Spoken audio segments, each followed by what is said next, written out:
Bonjour tout le monde, je me nomme Messan Ametepe Kévidien et je suis heureux encore une fois de plus de vous retrouver dans cette vidéo de présentation sur un nouveau tableau de bord que j'ai réalisé avec l'outil Power BI. Donc, c'est un tableau de bord sur la gestion des projets. Alors, comme vous le voyez, il y a, disons, il y a trois pages. Il y a la page de garde, il y a l'analyse des dépenses, il y a budget versus dépenses, et puis il y a les indicateurs clés de performance. Alors, pour pouvoir arriver ici, je suis parti d'un fichier Excel. Donc, je vais vous partager aussi le fichier Excel que vous puissiez voir les contenus du fichier Excel, et puis je vais vous montrer évidemment l'outil en question. Alors, donc ici, il y a combien de feuilles? J'ai 6 feuilles. La première feuille, c'est la liste des projets qui sont ici. J'ai fait exprès pour m'arrêter au niveau du, disons, comme si c'est 29 projets. On peut augmenter, on peut retrancher, ça va dépendre de chaque personne.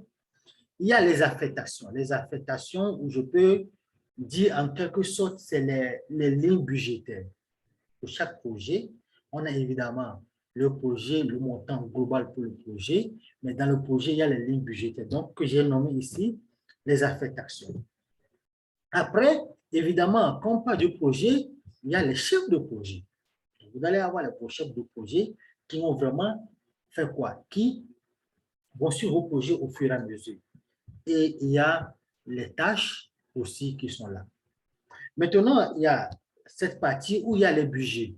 Donc, on a les budgets, le nom du projet et les rubriques par rapport aux budgets qui sont là.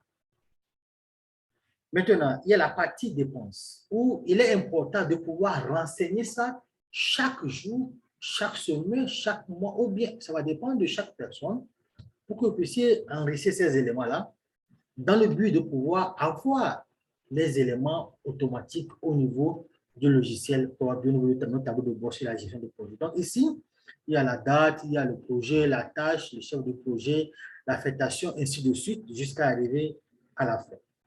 Donc, voilà le fichier Excel que j'ai utilisé pour pouvoir mettre en place le logiciel, disons, gestion de projet. Donc, je vais vous présenter notre tableau de bord en question. Donc, ici, c'est juste un récap que j'ai essayé de faire. Si évidemment, c'est automatique en fonction des données qui sont dedans. Si on modifie les données et on actualise, évidemment, nous allons avoir les répétitions partout. Donc, premièrement, il y a l'analyse des dépenses. J'ai essayé de faire quoi? De faire sortir les dépenses par chef de projet, premièrement. Donc, dépenses par chef de projet que vous allez les voir ici. Les dépenses manuelles, évidemment, qu'on voit ici, les dépenses mensuelles du moins. Il y a l'analyse des fournisseurs, les dépenses et le pourcentage par rapport aux dépenses globales. Et il y a cette partie, c'est-à-dire l'analyse des charges qui est là. Évidemment, c'est un tableau de bord interactif, c'est-à-dire, je prends par exemple, je viens ici sur le chef de projet, je prends par exemple je prends AMTP, donc je vais avoir la situation de AMTP. Je prends par exemple Godwill, je vais avoir la situation de Godwill. Donc, j'ai sélectionné par exemple un chef de projet.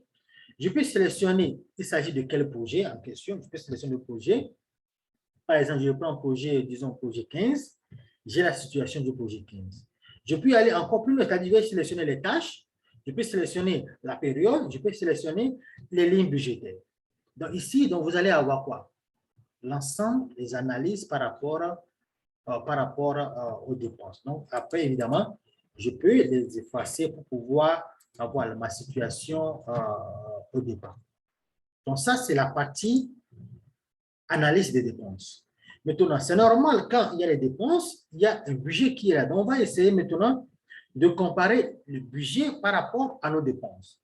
Donc, ici, premièrement, vous voyez quoi? La valeur planifiée, le budget global de l'entreprise, le budget global pour les projets en question. Donc, le coût et le solde et le pourcentage de réalisation qui est là. Donc, ici aussi, Évidemment, c'est interactif. Si je prends un projet, je vais avoir sa situation. C'est un tableau de bord interactif très important. Cette partie, c'est les lignes budgétaires. Je prends par exemple carburant. Quel est le budget prévu? Quelles sont les dépenses actuelles? Si c'est en moins, évidemment, on a un graphe que vous allez voir en rouge, le solde et le pourcentage. Ainsi de suite. Je viens ici, je prends par exemple la liste des projets, la même chose aussi, dans le budget par projet, les dépenses à date, les graphes, le solde, le pourcentage et évidemment la progression. Parce qu'on doit mesurer aussi la progression par rapport à la durée prévue, la durée du projet et la durée qu'on a exactement à un instant. Donc, ça, c'est la progression.